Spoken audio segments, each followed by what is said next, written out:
اس کے پاس آ کر کھڑے ہو گئے۔ اس میں ایک شخص کے ہاتھوں میں گرم گرم چائے تھی اور دوسرے کے ہاتھ میں ٹرے میں سینڈوچ اور کچھ بسکٹ رکھے تھے۔ انہوں نے نرمی سے کہا، بھائی آپ بہت دیر سے بارش میں بھیگ رہے تھے، یہ چائے پی لیں، ساتھ میں کچھ کھا لیں، جسم کو گرماہٹ کا احساس ہوگا۔ اس نے احسان مندی سے ان کو دیکھا۔ بھائی آپ کا بے حد شکریہ، مگر میں کچھ کھا نہیں پاؤں گا، کیونکہ جب تک میری بیوی بچہ خیریت سے باہر نہیں آ جاتے میں ایک نوالا نہیں لے سکتا۔ وہ حامد کے قریب بیٹھ گئے اور اسے تسلی دینے لگے اور کہا، یہ ڈاکٹر بہت قابل ہیں، تم فکر نہ کرو، انشاءاللہ کچھ دیر میں اچھی خبر سننے کو ملے گی۔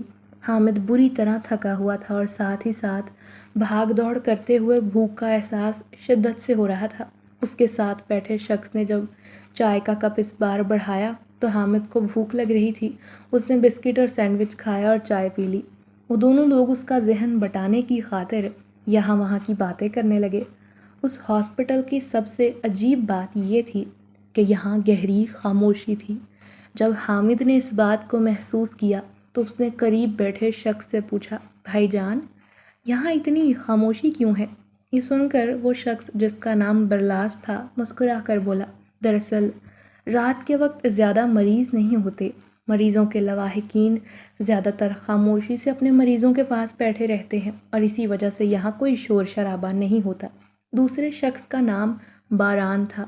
حامد کو پہلی بار ان کے نام سن کر تعجب ہوا، کیونکہ یہ نام اس نے اب تک اپنے گاؤں میں کسی کے نہیں سنے تھے۔ پھر اس نے یہ سوچ کر دل کو تسلی دی کہ میری تو ساری عمر اسی گاؤں میں گزر گئی، یہ پڑھے لکھے لوگ ہیں، شاید کسی شہر میں ایسے جدید نام رکھے جاتے ہوں گے۔ حامد کو بیگم کی بڑی فکر ہو رہی تھی۔ اس نے دونوں سے وقت پوچھا تو پتہ چلا رات کے 12 بج رہے ہیں۔ پھر اس نے دوبارہ تسلی دی، فکر نہ کرو، سب کچھ اچھا ہوگا۔ قریباً 1 گھنٹے بعد اندر سے ایک عورت نے سفید کپڑے میں لپٹی ننھی معصوم پری لا کر حامد کی گود میں تھما دی۔ وہ چھوٹی بچی بالکل کسی کانچ کی گڑیا جیسی تھی۔ حامد اپنی اولاد کو اپنے ہاتھوں میں زندہ سلامت دیکھ کر جذبات پر قابو نہ رکھ سکا اور زاروں قطار رونے لگا۔ وہ نرس جو سر سے پیر تک سفید کپڑوں میں ڈھکی ہوئی تھی، چہرے پر نقاب تھا، اس نے کہا، آپ کی بیوی خطرے سے باہر ہے مگر فی الحال بے ہوش ہے، اسے کمرے میں شفٹ کر رہے ہیں، ابھی آپ نہیں مل سکتے۔ حامد کو ایک دم خیال آیا کہ میں گھر سے آتے وقت جلدی میں کوئی کپڑا بھی اٹھا کر نہیں لایا جو اس کی بیوی نے بہت محبت کے ساتھ گھر میں سی رکھے تھے اپنی آنے والی اولاد کے لیے، مگر بچی نے بڑے خوبصورت کپڑے پہنے ہوئے تھے۔ اس نے نرس سے پوچھا، میڈم یہ کپڑے کہاں سے آئے؟ میں تو جلدی میں گھر سے کچھ بھی نہیں لایا۔ یہ سن کر نرس مسکرا کر بولی، یہ کپڑے ڈاکٹر صاحبہ نے دیے ہیں، بچی کو یہاں اکثر ضرورت مند لوگ آ جاتے ہیں، اسی لیے ہم چھوٹے بچوں کے کپڑے اپنے پاس رکھتے ہیں۔ حامد یہ سن کر خوش ہوا۔ پھر نرس جاتے ہوئے بچی کو اپنے ساتھ ہی لے گئی۔ باران اور برلاس نے حامد سے کہا کہ وہ ان کے ساتھ چلے۔ وہ دل میں یہ سوچنے لگا کہ نہ جانے ہاسپٹل میں کتنا خرچہ ہوگا۔ اس نے ڈرتے ڈرتے پوچھا، بھائی جان میری بیوی کے آپریشن پر کتنا خرچہ آیا ہے؟ مجھے کچھ بتا دیں تاکہ صبح گاؤں جا کر انتظام کر سکوں۔ یہ سن کر برلاس نے کہا، تم کتنا دے سکتے ہو حامد؟ یہ سن کر حامد نے شرمندگی سے سر جھکا لیا اور کہا، میں بہت دیر سے پیسے جمع کر رہا تھا کہ بچے کی پیدائش کے وقت کام آئیں گے، میرے پاس تو کل 8,000 روپے ہیں۔ برلاس نے کہا، یہ 8,000 تم بچی اور اس کی ماں کی دیکھ بھال پر خرچ کرنا، اس ہسپتال میں تم جیسے اور لوگ بھی آتے ہیں جن سے ایک پیسہ نہیں وصول کیا جاتا۔ یہ سن کر حامد حیران رہ گیا۔ اس نے دل ہی دل میں اللہ تعالیٰ کا بہت شکر ادا کیا۔ ایک طرف کو اس کی بیوی کے بچنے کا بھی کوئی امید نظر نہیں آ رہی تھی، دوسری طرف اب سب کچھ ایسے خیریت سے ہو گیا تھا جیسے کوئی مسئلہ تھا ہی نہیں، ورنہ وہ بیچارہ غریب آدمی اس اتنے بڑے ہسپتال کا بل کیسے ادا کرتا؟ پورے ہسپتال میں کوئی دکھائی نہ دے رہا تھا۔ رات کے 12 بج رہے تھے۔ کاؤنٹر کے سامنے ایک بہت بڑی گھڑی لگی ہوئی تھی جس کا رنگ سیاہ تھا اور اس کی سوئیوں سے اس قدر تیز آواز سنائی دینے لگتی جو رات کے سناٹے کو چیر رہی تھی۔ کاؤنٹر پر ایک لڑکی موجود تھی، نقاب کے باعث اس کی صرف آنکھیں ہی دکھائی دے رہی تھی۔ اس نے حامد کے سامنے کچھ کاغذات رکھے اور کہا، ان پر دستخط کر دو۔ حامد نے کہا، میں تو پڑھا لکھا نہیں، تو پھر انگوٹھا ہی لگا دو۔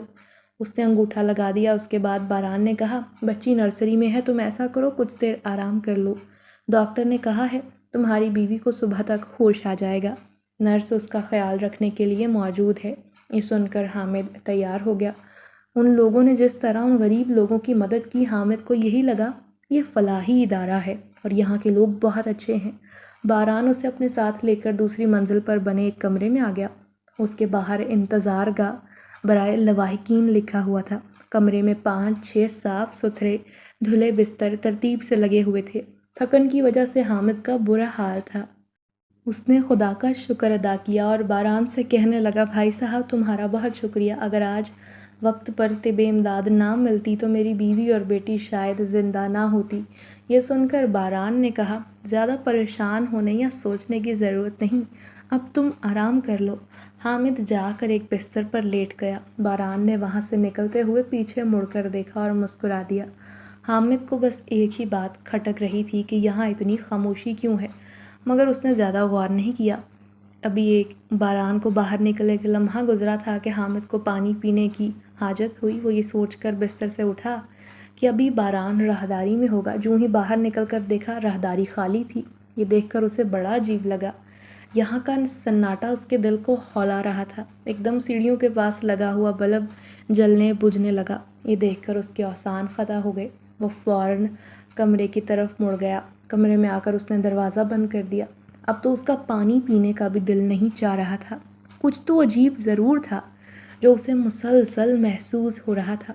وہ سوچوں میں ڈوبا بستر پر لیٹ گیا۔ لیٹے لیٹے کب آنکھ لگی معلوم نہ ہوا۔ اس کی آنکھ بے تحاشا شور سے کھلی۔ وہ اپنا سر پکڑ کر دونوں ہاتھوں سے دباتے اٹھ بیٹھا۔ اسے یہ بھی یاد نہیں تھا کہ وہ کل رات یہاں کیسے پہنچا۔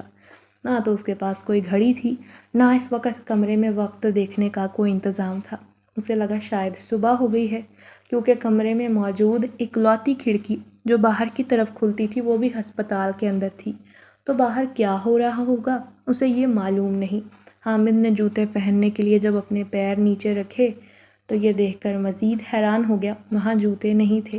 وہ ننگے پیر اٹھ کر باہر آ گیا۔ بہت سارے لوگوں کے بولنے کی آواز آ رہی تھی۔ وہ اسی گلی سے ہوتا ہوا نیچے جانے لگا جہاں سے باران اسے رات کو اوپر چھوڑنے آیا تھا۔ وہ جوں جوں سیڑھیاں اتر رہا تھا، بہت سارے لوگوں کی آپس میں بولنے کی آوازیں جو اسے سنائی دے رہی تھیں وہ اب مدھم ہوتے ہوتے بند ہو گئیں۔ کاؤنٹر پر کوئی نہیں تھا۔ وہ حیران پریشان کھڑا ہوا۔ اسے تو یہ بھی نہیں پتا تھا کہ سکینہ کون سے کمرے میں ہے۔ ہر طرف چھایا اتنا گہرا سناٹا دیکھ کر اس کا دل مانو تو بیٹھ گیا۔ وہ پاگلوں کی طرح بھاگتا آپریشن تھیٹر میں آیا، مگر وہاں لگا بڑا سا تالا اس کا منہ چڑھا رہا تھا۔ پھر وہ پیچھے مڑ کر اس کمرے میں بھاگا اور ایک ایک کمرے میں جھانک کر سکینہ کو ڈھونڈنے لگا۔ سارے کمرے صاف ستھرے خالی تھے۔ سکینہ کو کسی کمرے میں نہ پا کر وہ بے اختیار رونے لگا۔ یہ اچانک سے کیا ہو گیا؟ میں تو ان لوگوں کو جانتا بھی نہیں، میں اپنی بیوی اور بچی کو کہاں جا کر ڈھونڈوں گا؟ وہ گھٹنوں کے بل بیٹھا رونے لگا۔ یکدم کسی نے اس کے کندھے پر ہاتھ رکھا۔ اس نے گردن گھمائی تو دیکھا وہاں برلاس کھڑا تھا۔ حامد غصے سے اٹھ کھڑا ہوا، میری بیوی بچی کہاں ہے؟ تم لوگ کون ہو؟ پورا ہسپتال کیوں خالی ہے؟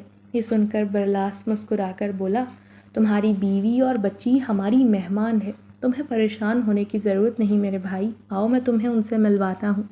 اس نے حامد کا ہاتھ پکڑا۔ حامد اٹھ کھڑا ہوا تو اس کے جسم کو زوردار جھٹکا لگا۔ جب حواس بحال ہوئے تو وہ شاندار قسم کی عمارت میں کھڑے تھے۔ یہ دیکھ کر وہ خوفزدہ ہو گیا۔ برلاس اس کا ہاتھ پکڑے آگے بڑھتا جا رہا تھا۔ یہاں بہت سارے لوگ گھوم رہے تھے۔ یوں لگتا تھا یہ گھر نہیں کوئی محل ہے۔ یہاں کے لوگوں کے کپڑے بہت عجیب تھے۔ مرد اور عورتوں نے اپنے چہروں پر چادریں ڈال رکھی تھی۔ ان کے نہایت لمبے قد اور چوڑے وجود تھے۔ حامد پسینے میں ڈوب گیا۔ پھر برلاس اسے لے کر ایک کمرے میں داخل ہوا جہاں بستر پر سکینہ بچی کو گود میں لیے بیٹھی تھی۔ وہ بالکل صحت مند لگ رہی تھی۔ کہیں سے ظاہر نہیں ہو رہا تھا کہ گزشتہ رات اس کا آپریشن ہوا ہے۔ حامد اپنے سامنے بیوی کو پا کر خوش ہو گیا۔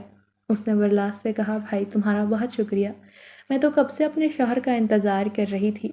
برلاس بولا، تم دونوں بیٹھ کر باتیں کرو، میں کچھ دیر میں آؤں گا۔ جب وہ کمرے سے باہر نکلا، حامد تیزی سے سکینہ کے قریب گیا۔ تم ٹھیک تو ہو نا؟ تم اتنی جلدی ٹھیک کیسے ہو گئی؟ کل رات تو تمہارا آپریشن ہوا ہے۔ سکینہ نے پریشانی سے دیکھ کر کہا، یہ تم کیا کہہ رہے ہو؟ مجھے تو کچھ معلوم نہیں۔ جب مجھے ہوش آیا تب میرے ساتھ ایک مہربان نرس تھی اور اس نے بچی کو لا کر میری گود میں ڈال دیا۔ مجھے کچھ یاد نہیں۔ سکینہ نے فوراً اپنے پیٹ پر ہاتھ رکھ کر محسوس کیا، واقعی پیٹ پر کوئی پٹی لگی ہوئی تھی، جس کا مطلب تھا کہ کل رات اس کا آپریشن ہوا ہے، مگر اتنی جلدی صحت یاب ہو جانا معجزہ تھا اور سمجھ سے باہر تھا۔ پھر حامد نے کہا، چلو چھوڑو جو بھی ہوا، مجھے میری بچی دکھاؤ، یہ کیسی ہے؟ سکینہ نے خوشی سے بیٹی کو شوہر کی گود میں ڈال دیا۔ بچی آنکھیں کھول کر باپ کو دیکھ رہی تھی، اس کی بڑی بڑی روشن آنکھیں تھیں، لیکن یہ کیا؟ اس کی آنکھیں گہرے سبز رنگ کی تھیں، جبکہ سکینہ اور حامد کی آنکھیں تو کالے رنگ کی تھیں۔ بچی اسے دیکھ کر کلکاریاں مار رہی تھی۔ اتنی چھوٹی بچی کو یوں ہنستے دیکھ کر حامد حیران بھی تھا مگر خوش بھی۔ اسے پورے 10 سال انتظار کیا تھا اس لمحے کا، جب اسے اللہ تعالیٰ نے یہ نعمت عطا کی تھی۔ اس نے محبت سے بچی کا ماتھا چوما۔ تھوڑی دیر میں کمرے میں ایک عورت آ گئی۔ اس نے سکینہ سے پوچھا، کیا کسی چیز کی ضرورت ہے؟ وہ یوں بات کر رہی تھی جیسے پہلے سے اسے جانتی ہو۔ نہیں بہن، کچھ نہیں چاہیے۔ پھر اس عورت نے حامد سے بچی کو لیا اور کہا، میں اس کے کپڑے بدل دوں۔ حامد نے چپ چاپ بچی ان کو دے دی۔ حامد کا ذہن یہ سوچ رہا تھا، کیا ماجرا ہے؟ اسے یہ تو محسوس ہو گیا تھا یہ لوگ انسان ہرگز نہیں۔ برلاس بھی واپس آ گیا تھا۔ اس نے کہا، اب لوگ کھانا کھا لیں، اس کے بعد میں واپس آپ کو آپ کے گھر چھوڑاؤں گا۔ برلاس کے پیچھے ہی ایک اور عورت کمرے میں داخل ہوئی۔ اس کے ہاتھ میں کھانے کا بہت بڑا تھال تھا جو ڈھکا ہوا تھا۔ برلاس نے عورت کو اشارہ کیا۔ اس نے کھانا ان دونوں کے سامنے رکھ دیا۔ حامد اور سکینہ نے ہاتھ دھو کر کھانا شروع کر دیا۔ وہ دل ہی دل میں سوچ رہا تھا کہ وہ جلد سے جلد یہاں سے نکل کر اپنے گاؤں واپس پہنچ جائے۔ کھانا بے حد لذیذ تھا۔ دونوں غریب میاں بیوی نے ایسا کھانا سالوں سے نہیں کھایا تھا۔ کھانا کھاتے ہی وہ عورت بچی کو لے کر واپس آ گئی۔ بچی نے بڑا پیارا سبز جوڑا پہن رکھا تھا۔ اس عورت نے بچی کے چہرے پر پیار کیا اور اسے ماں کی گود میں ڈال دیا۔ برلاس وہیں موجود تھا۔ کیا آپ لوگ تیار ہیں واپسی کے لیے؟ سکینہ نے کہا، بھائی پہلے مجھے ڈاکٹر صاحبہ سے ملوا دیں۔ جانے سے پہلے میں ایک بار ان کا شکریہ ادا کرنا چاہتی ہوں اور ساتھ بھی پوچھنا چاہتی ہوں کہ مجھے دوبارہ ان سے ملنے کب آنا ہوگا۔ برلاس نے کہا، فی الحال ڈاکٹر صاحبہ نہیں، آپ کو جوں ہی مدد کی ضرورت ہوگی ڈاکٹر صاحبہ سے ملنے کا انتظام ہو جائے گا۔ سکینہ خاموش ہو گئی۔ اسے شاید سمجھ نہیں آ رہا تھا کہ ماجرا کیا ہے۔ بہرحال وہ واپسی کے لیے تیار کھڑے تھے۔ اتنے میں اس عورت نے آ کر حامد کو تھال میں رکھے کچھ تحائف دیے اور کہا، یہ آپ کی بچی اور آپ کے لیے کچھ تحائف ہیں۔ حامد نے خاموشی سے تھال پکڑ لیے۔ برلاس انہیں اپنے ساتھ گاڑی میں بٹھا کر ان کے گاؤں چھوڑنے آیا۔ حامد نے سکینہ اور بچی کو گاڑی سے اتارا، انہیں لے کر گھر چھوڑنے چلا گیا۔ جوں ہی برلاس سے ملنے آیا کہ اس کا شکریہ ادا کر سکے، وہاں کوئی تھا ہی نہیں۔ یہ دیکھ کر حامد کو سمجھ آ گیا تھا کہ یہ یقیناً جنات تھے۔ اسے خوف محسوس ہوا۔ وہ گھر میں بھڑ گیا کیونکہ وہ ان دونوں بیوی اور بچی کو اکیلا نہیں چھوڑنا چاہتا تھا۔ سکینہ بیٹی کو دودھ پلا رہی تھی۔ دروازے کی طرف اس کی پشت تھی۔ جب حامد کمرے میں آیا تو اسے بہت پیاری مہک محسوس ہوئی۔ ان کے گھر میں تو کوئی خوشبو استعمال نہیں کرتا تھا، اسی لیے حامد تیزی سے تھال کی طرف آیا۔ جب کپڑا ہٹایا تو روشنی ہر طرف پھیل گئی۔ تھال میں بہت خوبصورت زیورات رکھے تھے، ساتھ میں کئی طرح کی خوشبوئیں تھیں اور خوبصورت لباس بھی۔ سکینہ نے پیچھے پلٹ کر دیکھا اور حیران رہ گئی۔ حامد چپ چاپ کھڑا اس سارے سامان کو دیکھتا جا رہا تھا۔ اسے بیوی کی حیرت میں ڈوبی آواز سنائی دی، حامد یہ سب کیا ہے؟ اس نے سر اٹھا کر بیوی کو دیکھا اور کہا، یہ جو کچھ بھی ہے خاموشی سے رکھ لو اور اس کا ذکر کسی عورت سے ہرگز نہ کرنا۔ کل جو لوگ ہمیں اپنے ساتھ لے کر گئے ہیں وہ نہایت پراسرار تھے، اور اب جو تحفے ہمیں ملے ہیں اس سے تو صاف ظاہر ہو گیا ہے کہ یہ یقیناً جنات ہی تھے۔ حامد نے وہ تھال لا کر بیوی کے سامنے رکھا۔ سکینہ وہ چیزیں دیکھ کر خوشی سے بحال ہو گئی کیونکہ اس بیچاری نے اپنی پوری زندگی میں اتنی قیمتی اشیاء نہیں دیکھی تھی۔ وہ ایک ایک چیز کو اٹھا کر بچوں کی طرح دیکھ رہی تھی۔ حامد اس سوچ میں تھا کہ وہ انجانے میں جنات کے ہسپتال میں بیوی کو لے کر چلا گیا۔ کل کو اس کی بچی یا بیوی کے ساتھ اگر خدا نہ خواستہ کوئی مسئلہ ہو گیا تو وہ کیا کر سکے گا؟ حامد نے سکینہ کو قسم دے دی تھی کہ ان تحائف کا ذکر ہرگز کسی سے نہ کرنا اور نہ ہی ان ملبوسات میں سے کوئی کپڑے پہننا۔ سکینہ نے پہلے تو اعتراض کیا مگر شوہر کا سپاٹ چہرہ دیکھ کر چپ ہو گئی کیونکہ پریشانی اس کے چہرے سے عیاں تھی۔ ان کے پاس ٹوٹا پھوٹا صندوق تھا۔ حامد نے سارا سامان اٹھا کر صندوقچے میں ڈالا اور اسے تالا لگا دیا۔ بچی کے لیے سکینہ نے اپنے ہاتھ سے جو کپڑے سیے تھے فی الحال وہ کافی تھے، اور اگلی صبح ماسی سغرا گھر کا دروازہ کھلا پا کر اندر ملنے چلی آئی۔ اس نے کہا، ایک دم سے تم دونوں کہاں چلے گئے تھے؟ حامد نے پہلے ہی سکینہ کو سمجھا دیا تھا کہ ماسی سغرا سے کسی ہسپتال کا ذکر نہ کرنا۔ حامد نے کہا، یہاں سے کچھ دور میرا ایک دوست قریب کے گاؤں میں رہتا ہے، اس کی بیوی ہیلتھ ورکر ہے۔ میں باہر کھڑا تھا کہ سڑک پہ ایک رکشہ آیا اور اس خدا کے بندے نے میری مدد کی اور میں سکینہ کو لے کر اپنے دوست کے گھر چلا گیا۔ وہاں اس کی بیوی نے ہماری مدد کی تھی اور اللہ کے کرم سے ہمیں اللہ تعالیٰ نے بیٹی کی نعمت سے نوازا۔ ماسی ان کی بیٹی کو گود میں لے کر بڑی خوش تھی، کہنے لگی غریب کا مددگار صرف رب ہوتا ہے، دیکھا اس نے کیسا وسیلہ بنا دیا۔ حامد نے دل ہی دل میں اس بات کی تائید کی۔ ارے بچی کا نام کیا رکھنا ہے؟ میں اپنی بیٹی کا نام بالکل الگ اور بہت خوبصورت رکھنا چاہتا ہوں ماسی۔ ماسی بولی، بالکل ماشاءاللہ بڑی پیاری بچی ہے۔ اور وہ یوں ہی کچھ دیر باتیں کرنے کے بعد ماسی اٹھ کر اپنے گھر کو چلی گئی۔ حامد نے سکینہ سے کہا، ارے نیک بخت کوئی نام تو سوچو جو بالکل ہماری گڑیا پر جچے۔ سکینہ نے مسکرا کر کہا، آپ ہی اس کا نام رکھیں، مجھے تو خوشی کے مارے کچھ سمجھ نہیں آ رہا۔ حامد نے اس کا نام اشال رکھا۔ حیرت کی بات تھی کہ بچی پورا دن روتی نہیں تھی، نہ ہی وہ عام بچوں کی طرح دودھ کے لیے بےتابی دکھاتی۔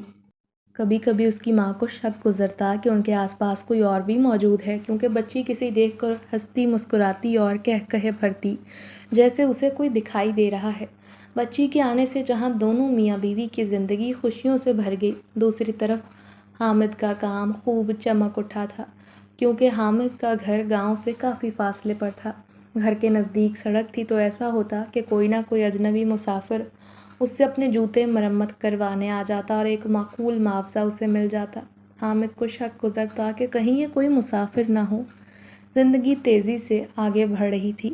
ایک بار وہ ایک صاحب کا جوتا مرمت کر رہا تھا جو اپنی موٹر سائیکل پر چلتے چلتے اس کے پاس آ کر رک گئے۔ باتوں باتوں میں اس سے پوچھنے لگے، تم یہاں ویرانے میں بیٹھ کر کتنا کما لیتے ہو؟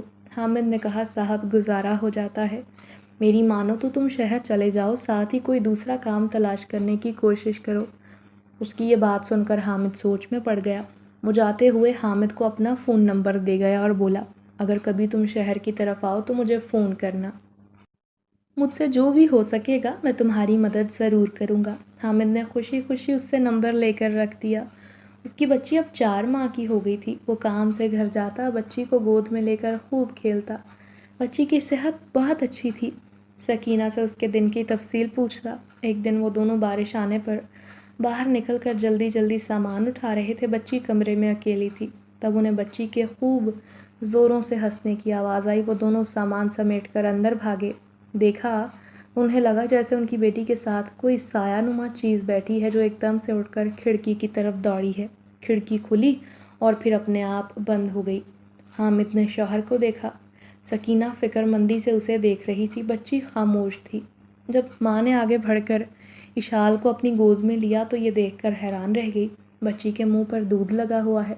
حامد بھی یہی دیکھ رہا تھا۔ سکینہ نے شوہر سے کہا، میں اکثر محسوس کرتی ہوں میرے ہوتے ہوئے بھی کمرے میں کوئی موجود ہوتا ہے جسے دیکھ کر ہماری بیٹی بہت خوش ہوتی ہے، مسلسل ہنستی ہے۔ مجھے ڈر لگتا ہے کہیں وہ میری بچی کو کوئی نقصان نہ پہنچا دے۔ حامد نے کہا، نہیں، وہ اسے نقصان نہیں پہنچائیں گے، وہ بچی سے پیار کرتے ہیں۔ یہ بچی ان کے علاقے میں ان کی مدد سے دنیا میں آئی ہے اور مجھے نہیں لگتا ہمیں ان لوگوں کو اس بچی سے دور کرنے کی کوشش کرنا چاہیے، کیونکہ ہو سکتا ہے انہیں یہ چیز پسند نہ آئے۔ سکینہ بھی سمجھ چکی تھی، مگر وہ ماں تھی، اس کا خوف اپنی جگہ بجا تھا۔ اسے اولاد کی نعمت نہ جانے کتنے انتظار اور دکھ اٹھانے کے بعد حاصل ہوئی تھی۔ وہ نہیں چاہتی تھی اس کی بچی کو کوئی خطرہ ہو۔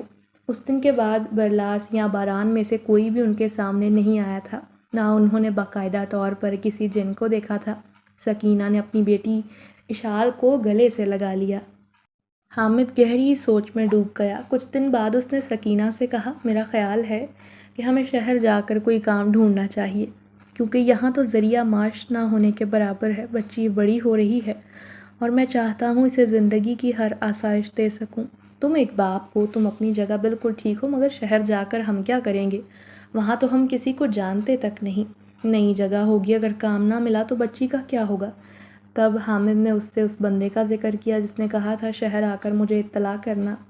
خیر، کام ڈھونڈنے میں حامد نے کمرے کا دروازہ بند کیا اور صندوق میں سے تحفے نکال کر سکینہ کے سامنے رکھے جو جنات نے انہیں بچی کی پیدائش پر دیے تھے۔ حامد نے کہا، کام اور کاروبار کا بندوبست تو ہے، یہ زیورات بیچ کر میں جوتوں کی دکان کھول سکتا ہوں۔ یہ سن کر سکینہ خوش ہو گئی۔ ارے انہیں تو میں بھول گئی تھی، حامد نے کہا، مگر میں نہیں بھولا تھا، میں بس صحیح وقت کا انتظار کر رہا تھا۔ اس گاؤں میں رہ کر ہم یہ زیورات نہیں بیچ سکتی، کیونکہ یہ بھی ہو سکتا ہے کسی کو ہم پر شک ہو اور کوئی چور اچکا پیچھے لگ جائے۔ تم ٹھیک کہتے ہو، چلو شہر جانے کی تیاری کرو، اللہ ضرور کوئی راستہ بنائے گا۔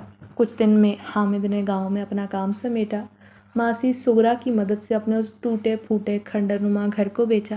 گاؤں کے لوگ اس کے گاؤں چھوڑ کر جانے سے دکھی تھے، مگر خوش بھی تھے کہ وہ صاحب اولاد ہو گیا ہے اور اسے اب بہتر زندگی کی تلاش ہے تاکہ وہ بیوی بچوں کو سکھ دے سکے۔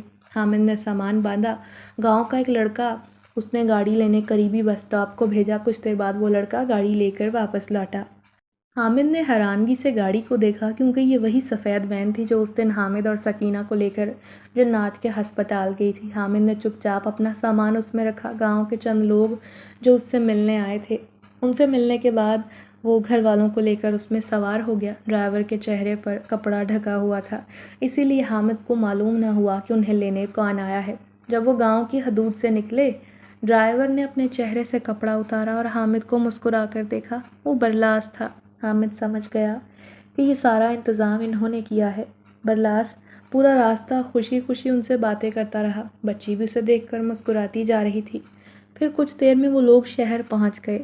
برلاس نے گاڑی لے جا کر سیدھی ایک مکان کے سامنے روک دی۔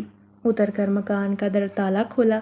مکان آبادی سے تھوڑا ہٹ کر تھا، تھوڑا پرانا مگر اچھا بنا ہوا تھا۔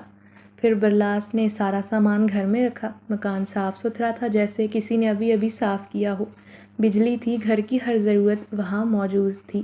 برلاس نے کہا، دوست، تمہیں یہاں کسی شے کی کمی نہیں ہوگی، کام کا بندوبست بھی جلد ہو جائے گا، جب چاہے مجھے بلا لینا، میں فوراً آ جاؤں گا۔ حامد نے شکریہ ادا کر کے پوچھا، آپ لوگ میری اتنی مدد کیوں کر رہے ہیں؟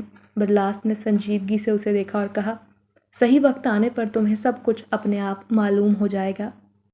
تمہیں ہماری موجودگی سے ڈرنے یا پریشان ہونے کی ضرورت نہیں۔ ہمارا تعلق شاہی جنات کے قبیلے سے ہے اور ہمیں حکم ملا ہے کہ ہم ہمیشہ تمہاری مدد کریں۔ یہ بچی شاہی جنات کے گھرانے کی بہت لاڈلی ہے اور یہ خوش قسمت ہے۔ اس کے پاس تمہیں جو بھی کچھ نظر آتا ہے، پریشان نہ ہونا، تمہارے بقیہ سوالوں کے جواب وہ لوگ تمہیں خود دیں گے۔ یہ کہہ کر برلاس وہاں سے چلا گیا اور پھر حامد نے بیوی کو دیکھ کر تسلی دی اور کہا، اب تم بھی پریشان ہونا چھوڑ دو، نہ ہی کسی غیر معمولی چیز کو دیکھ کر حیران ہوا کرو۔ مجھے پورا یقین ہے اللہ ہماری بچی کو اپنی حفاظت میں رکھے گا۔ جس نے اتنے برسوں بعد ہماری خالی جھولی بھری ہے، وہ ہماری اس خوشی کی حفاظت کرے گا۔ سکینہ بھی مطمئن ہو گئی۔ اب اکثر بچی کو دودھ اور طرح طرح کے پھل کھلائے جاتے۔ سکینہ آنکھوں سے یہ سب دیکھتی اور چپ رہتی۔ جنات نے حامد کے لیے دکان کا انتظام کر دیا۔ اب حامد ایک موچی نہیں بلکہ بہترین دکان کا مالک تھا۔ وقت تیزی سے گزرتا رہا۔ بچی 1.5 سال کی ہو گئی۔ سکینہ کام کرتی اور بچی نہ جانے کس سے باتیں کرتی رہتی۔ سکینہ ڈرتی بھی تھی۔ جو بھی تھا، ماں کا دل تو وہمی ہوتا ہے۔ ایک دن دروازے پر دستک ہوئی۔ سکینہ نے جا کر دروازہ کھولا۔ سامنے ایک عورت کھڑی تھی۔ اس نے سکینہ کو سلام کیا۔ اس عورت نے کہا، مجھے اندر نہیں بلاؤ گی؟ سکینہ نے کہا۔ سکینہ پریشان ہو گئی، کیونکہ آج تک پڑوس سے کوئی عورت یہاں نہیں آئی تھی، نہ وہ شہر میں کسی کو جانتی تھی، اور حامد نے تاکید کر رکھی تھی کہ غیر ضروری دروازے پر دستک ہو تو ہرگز دروازہ نہ کھولنا۔ اپنی بیوی اور بیٹی کو لے کر وہ حساس تھا۔ ارے ڈرنے کی ضرورت نہیں، میں تمہاری بیٹی سے ملنے آئی ہوں۔ یہ سنتے ہی سکینہ نے اسے اندر بلایا۔ اشال سو رہی تھی۔ جب وہ عورت آ کر بیٹھی، اشال فوراً نیند سے جاگ اٹھی، بستر سے اتری اور تیزی سے بھاگ کر اس عورت سے لپٹ گئی۔ سکینہ نے کہا، آپ کون ہیں؟ عورت نے مسکرا کر کہا، یاد کرو جب تم دوسرے گاؤں گئی تھی ایک بزرگ کے مزار پر دعا مانگنے۔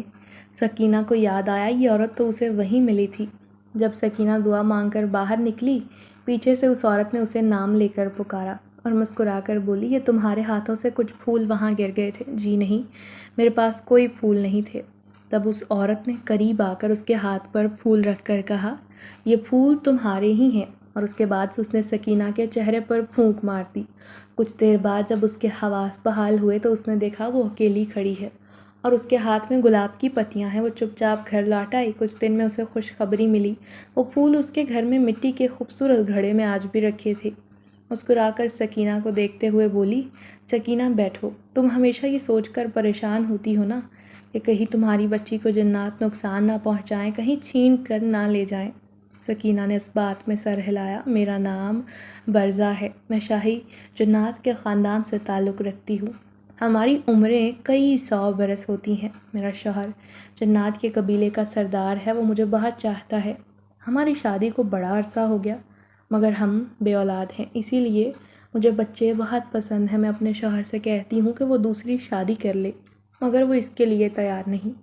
میں بھی اکثر اسی مزار پر دعا مانگنے جاتی ہوں جہاں تم اس دن گئی تھی۔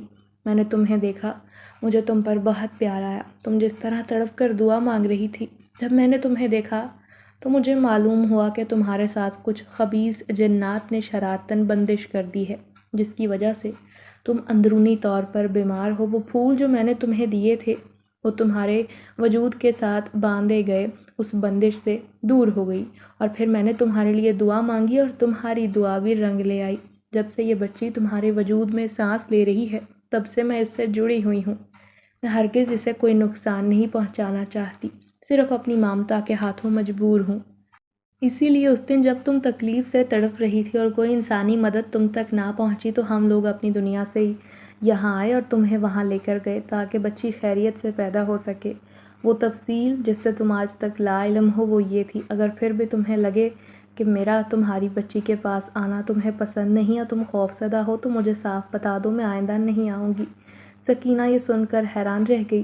اس نے بارزہ کے دونوں ہاتھ پکڑ کر چوم لیے اور کہا، مجھے نہیں معلوم تھا میری مدد کرنے والی جنزادی ہے، اور میری بیٹی اور میں دونوں ہی بہت خوش قسمت ہیں۔ مجھے آپ کی صورت میں بہن مل گئی اور میری بچی کو دوسری ماں۔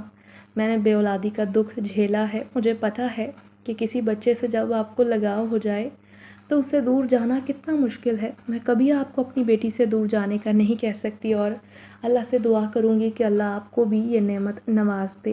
سکینہ نے اسے گلے سے لگا لیا۔ حامد کو گھر سے کچھ سامان لینا تھا سو وہ بھی جلدی لوٹ آیا۔ جب گھر پہنچا دروازہ کھلا ملا۔ پہلے تو وہ ڈر گیا کہ پتہ نہیں کیا ہو گیا، مگر پھر جب اندر آیا سکینہ کی آواز سن کر اسے غصہ آیا کہ وہ کسی اجنبی عورت کے لیے دروازہ کیسے کھول سکتی ہے۔ حامد غصے سے اندر داخل ہوا مگر جب اس عورت پر نظر پڑی تو اسے یاد آیا یہ تو وہی ڈاکٹر صاحبہ ہیں۔ حامد نے خوشی سے ڈاکٹر انہیں سلام کیا۔ اس کی بیٹی اشال بہت محبت سے ڈاکٹر کی گود میں بیٹھی تھی۔ بارزہ نے حامد کو مسکرا کر کہا۔ وہ ہنس پڑی اور بولی، میں کوئی ڈاکٹر نہیں، بس اس دن آپ کی مدد کرنی تھی اسی لیے آپ کے سامنے آنا پڑا۔ پھر سکینہ نے اسے شروع سے لے کر آخر تک ساری بات بتا دی۔ حامد آخر میں خوش ہو کر بولا، آپ کا بہت شکریہ۔ اگر اس دن میری بیوی اور بچے کو کچھ ہو جاتا تو میرے پاس تو زندہ رہنے کا کوئی مقصد نہ بچتا۔ اشال جو اب تک ایک لفظ نہ بولتی تھی اس نے اچانک سے اپنا پہلا لفظ کہا، ماما۔ یہ سن کر وہ تینوں خوشی سے جھوم اٹھے۔ سکینہ بار بار اس کا ماتھا چوم رہی تھی۔ آج سکینہ کو معلوم ہو گیا وہ سایہ جو ہمیشہ اس کی بیٹی کے ساتھ رہتا وہ کوئی اور نہیں برزہ تھی۔ تھوڑی دیر ان کے ساتھ رہ کر اس نے جانے کی اجازت مانگی۔ میں تو آج آخری بار آپ کی بیٹی سے ملنے آئی کیونکہ میری موجودگی محسوس کر کے سکینہ ڈر جاتی ہے۔ مجھے یہ اچھا نہیں لگتا مگر اب اس معصوم نے مجھے ایک نئی مشکل میں ڈال دیا ہے۔ اس کے منہ سے ماں کا لفظ سن کر مجھے لگتا ہے میں کبھی اس سے دور نہیں جا پاؤں گی۔ یہ کہتے ہوئے وہ بہت اداس تھی۔ آپ کو اشال سے دور جانے کی ضرورت نہیں ہے، سکینہ نے کہا۔ آج سے اشال کی 2 مائیں ہیں، آپ کو کبھی اس سے دور میں نہیں ہونے دوں گی۔ سکینہ نے خوشی سے کہا اور برزہ کھل اٹھی۔ وقت تیزی سے گزرا۔ رب تعالیٰ نے برزہ کو بھی اولاد کی خوشی دے دی مگر اس کی اشال سے محبت کم نہ ہوئی۔ اشال کی پرورش ایسے ہوتی جیسے وہ کوئی شہزادی ہے، جو بھی دیکھتا حیران رہ جاتا۔ نہایت باادب بچی تھی۔ اسکول میں اساتذہ بھی اس سے پیار کرتے، اسی طرح کالج میں بھی سب کی آنکھ کا تارا تھی۔ حامد کی خواہش تھی کہ وہ اشال کو ڈاکٹر بنائے۔ وہ تھی ہی اتنی ذہین کہ میڈیکل میں بآسانی داخلہ مل گیا۔ اس کی تعلیم مکمل ہونے میں چند ماہ باقی تھے۔ حامد اب ایک بڑا آدمی بن گیا تھا، کاروباری آدمی۔ دولت کی فراوانی نے اس کے مزاج میں کوئی تبدیلی پیدا نہ ہونے دی۔ اس کی فیکٹریوں میں غریبوں کے لیے ہمیشہ جگہ موجود رہتی۔ اگر کسی کو علاج کے لیے ضرورت پڑتی وہ ہمیشہ ان کی مدد کرتا۔ اشال اور حامد کی خواہش تھی وہ بڑا ہسپتال بنائے جہاں غریبوں کا علاج مفت کیا جائے، اور حامد نے اس کے لیے بڑی جگہ خرید کر تیزی سے کام شروع کروا دیا۔ سکینہ اور برزہ کی دوستی پہلے سے زیادہ گہری ہو گئی۔ برزہ کے 4 بچے تھے مگر سکینہ کے ہاں کوئی اور اولاد پیدا نہ ہوئی۔ اشال اکلوتی تھی ہسپتال کی تعمیر تقریباً مکمل تھی، دوسری طرف اشال کی پڑھائی بھی۔ آج ہسپتال کا افتتاح ہونا تھا۔ حامد نے بہت سارے لوگوں کو دعوت دے کر بلایا تھا۔ حامد نے سب کو مدعو کر رکھا تھا۔ جو ہی اشال ہسپتال کا افتتاح کرنے آئی، اس کے ساتھ اس کی ماں سکینہ، ورضا اور اس کے بچے بھی موجود تھے۔ ڈی ایس پی نوجوان خوبصورت تھا، اس کی گہری سبز آنکھیں ذہانت سے بھرپور تھیں۔ جو بھی اشال کو دیکھتا رہ جاتا، اور جب ان دونوں کی نظریں چار ہوئی، یہ کوئی اتفاق تھا یا پھر گہرا راز؟ ایک دم سے برزا سکینہ کے پیچھے سے نکل کر سامنے آ گئی۔ وہ چپتی نظروں سے ڈی ایس پی کو دیکھ رہی تھی۔ ارے برزا ماسی آپ! اس نے حیرت سے اسے مخاطب کیا، حالانکہ دونوں ہی خاموش تھے مگر ایک دوسرے سے بات کر رہے تھے۔ اشال چونک اٹھی، اس نے ظاہر نہیں کیا کہ وہ ان کی باتیں سن رہی ہے۔ وہ لوگ ربن کاٹ کر اندر داخل ہو گئے۔ حامد اپنی بیوی سکینہ اور برزا سے ڈی ایس پی اقبان کا تعارف کروا رہا تھا۔ ایک باپ کی حیثیت سے وہ ڈی ایس پی کو دیکھتے ہی اس خواہش میں مبتلا ہو گیا کہ اگر اشال کی رضامندی ہو تو وہ اسے اپنا داماد بنا لے گا۔ اقبان اپنی ماسی برزا کو تیکھی نظروں سے دیکھ رہا تھا۔ اس نے ماسی سے کہا، بہن کے مرنے کے بعد بھی آپ لوگوں کو میری یاد نہیں آئی؟ لوگ تو کہتے ہیں ماں اور ماسی ایک جیسی ہوتی ہیں، اور یہ اجنبی لڑکی کیا لگتی ہے آپ کی جو اس پر اتنی محبتیں لٹا رہی ہیں؟ وہ کسی بچے کی طرح ناراض تھا۔ برزا نے سخت لہجے میں کہا، تمہاری ماں نے حرکت ہی ایسی کی تھی۔ سب کی رضامندی کے بغیر اس نے تمہارے باپ کو، جو کہ معمولی انسان تھا، اس کے لیے اپنے پورے قبیلے کو چھوڑ دیا۔ میری ماں بھی اپنی بیٹی کے لیے یوں ہی تڑپ رہی تھی۔ تم سے محبت کرتی ہوں تو تمہارے باپ کا چہرہ سامنے آ جاتا ہے۔ اقبان کو دکھ ہوا۔ اس نے احتجاج کیا، مگر ماسی اس میں میرا کیا قصور تھا؟ برزا نے رخ پھیر لیا۔ اشال یہ حقیقت سن کر حیران ہوئی۔ اس کی سہیلیاں اسے مبارکباد دے رہی تھیں۔ اقبان نے ضدی لہجے میں کہا، ٹھیک ہے، یہ انسان، یہ آدمزاد لڑکی جس سے آپ پیار کرتی ہیں، دیکھنا کس طرح اس کو آپ کے سامنے اٹھا کر لے جاؤں گا، آپ دیکھتی رہ جائیں گی۔ اشال نے یہ سنتے ہی اپنا پیر ڈی ایس پی اقبان کے پیر پر دے مارا۔ اقبان نے نرم جوتے پہن رکھے تھے اور اشال نے اونچی ہیل والی جوتی۔ تکلیف کی شدت سے وہ تو تلملا کر رہ گیا۔ حامد نے پیچھے مڑ کر حیرت سے یہ نظارہ دیکھا۔ اشال جہاں چہرے پر دنیا جہان کی معصومیت سجائے، اقبان کا بازو پکڑ کر بول رہی تھی، سوری ڈی ایس پی صاحب، معذرت، غلطی سے آپ کے جوتے پر پیر آ گیا۔ اقبان کی سبز آنکھیں اور غصے اور تکلیف کی وجہ سے کسی اور رنگ میں بدل گئی تھیں۔ پھر اشال نے کہا، میرے بارے میں سوچتے ہوئے اس بات کا خیال رکھنا، میں ایک ڈاکٹر ہوں، میری ذرا سی غلطی تم پر مٹی ڈال سکتی ہے، بھول کر بھی میرے بارے میں ایسی ویسی سوچ نہ رکھنا۔ پھر اشال نے مڑ کر کہا، ماما آپ سے بھی سخت ناراض ہوں میں۔ وہ پیر پٹکتی وہاں سے چلی گئی۔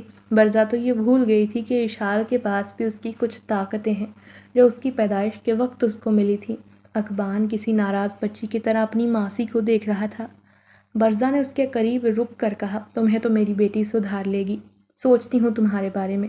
اقبان نے غصے سے کہا، مجھے نہیں چاہیے آپ کی بگڑی ہوئی اولاد جو ڈاکٹر کی بجائے کسائی بننا چاہتی ہے۔